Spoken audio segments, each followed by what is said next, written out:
اهلا بحضراتكم من جديد الجزء الثاني من حلقه اليوم من صفحه الرياضه مع حضراتكم. يمكن كابتن حسام البدري لخص احداث المباراه في انه الاتحاد كان فرصه قليله، عدم التركيز وعدم التوفيق وحيا لاعبته. طبعا يعني بالنسبه لكابتن حسام البدري اكيد بيكون سهل التعويض في المباريات القادمه. الاهلي فريق كبير، الاتحاد السكندري ايضا فريق كبير، والنهارده المباراه انتهت بالتعادل 2-2 بين الفريقين. هنتابع مع حضراتكم كل الجديد والموضوعات بقى الجدليه على الوسط الرياضي بشكل عام وفي الشارع الرياضي مع الكاتب الصحفي الاستاذ ياسر التهامي ضيفنا في صفحه الرياضه. اهلا بيك يا استاذ ياسر. اهلا بحضرتك وكل الساده المشاهدين.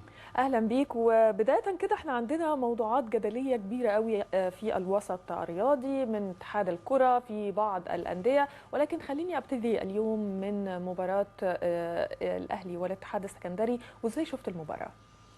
هو طبعا بسم الله الرحمن الرحيم، هو المباراه يعني انا شفتها طبعا يعني بتركيز شديد عشان كان يهمني ان انا احلل اداء اللاعبين وخطط اللعب.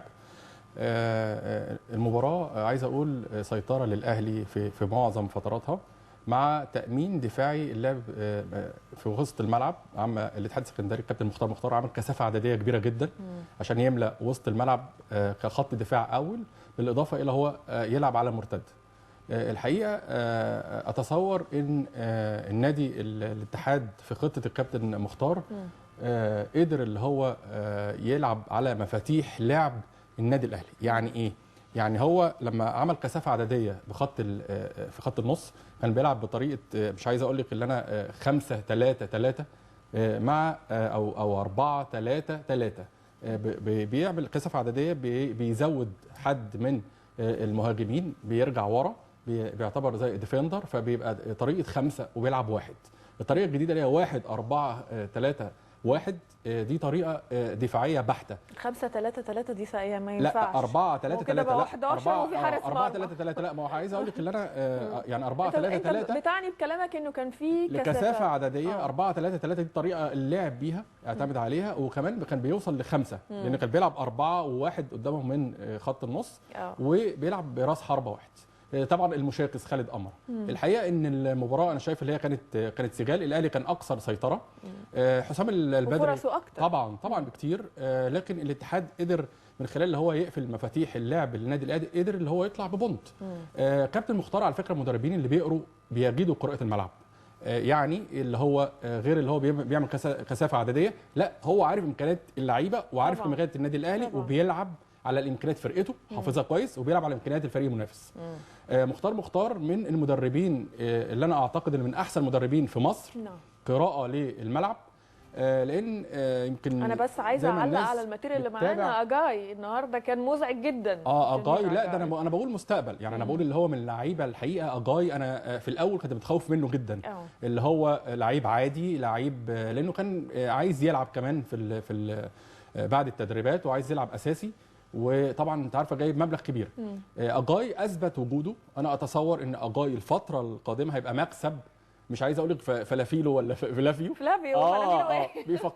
بيفكرني بفلافيو. الحقيقه لعيب يعني عايز اقول لك الفيزيكال عنده قوي جدا، لعيب قوه جسمانيه عاليه، بيلعب كوره طبعا، وبيلعب كوره من مره واحده. يعني هو لعبه سريع. واللعيبه الافارقه على فكره بدانا دلوقتي بيبقى فيه ثقافه. اللعيب الافريقي اللي بيجي مصر، الاهلي او الزمالك او حتى او الاسماعيلي او الاتحاد او بيبقوا لعيبه على مستوى عالي جدا. ودي ما كنا بنفتقد دايما النقطه دي. دول شمال افريقيا تونس والجزائر والمغرب دايما بيجيبوا احسن لعيبه، عينهم حلوه جدا جدا على اللعيبه اللي هم السمر، وبيقدروا يعملوا عمليه بيزنس. يعني هو يجيبوا ب $100,000 او $50,000 ويبيعوا بمليون منه.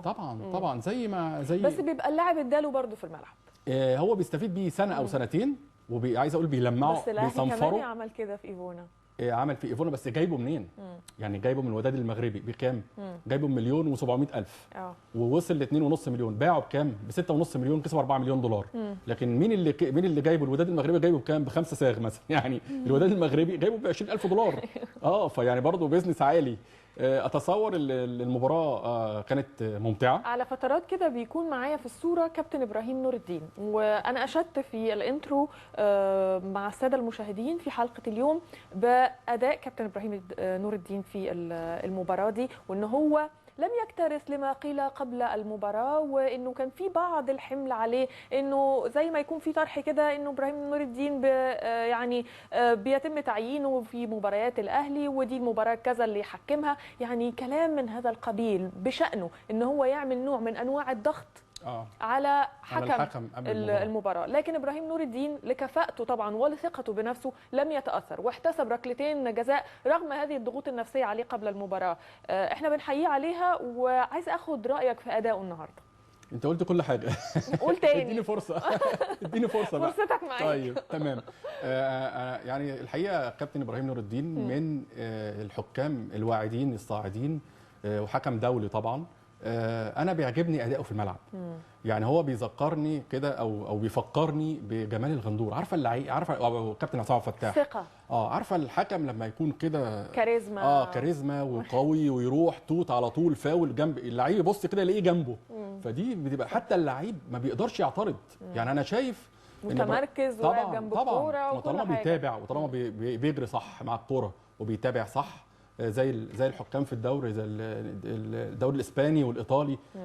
لسه اللعيب بيعمل كده يلاقي الحكم فوق راسه زي ما بنقول، يعني يرضى او يرضتين، فما بيقدرش يتكلم او متر او مترين يعني. الحكم ابراهيم نور الدين ممتاز جدا انا شايفه. واللقطه كمان اللي هو حكم يعني حسب 2 ضربتين جزاء.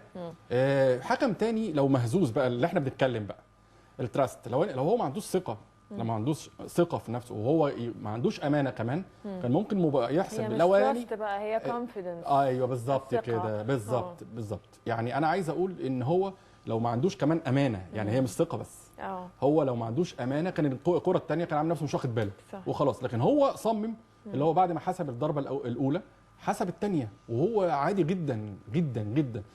ثبات نفسي كبير جدا وهو بيحسب ضربه الجزاء الثانيه، لانه هو شافها فعلا ضربه جزاء. انا طبعا بحييه كابتن ابراهيم، حكم ممتاز، واتمنى لكل الحكام تبقى على نفس الشاكله يعني، او على نفس الاسلوب، لان ده مهم جدا، مهم جدا لكل فريق ياخد حقه. والاهم من كده ان الناس تثق في التحكيم مره اخرى.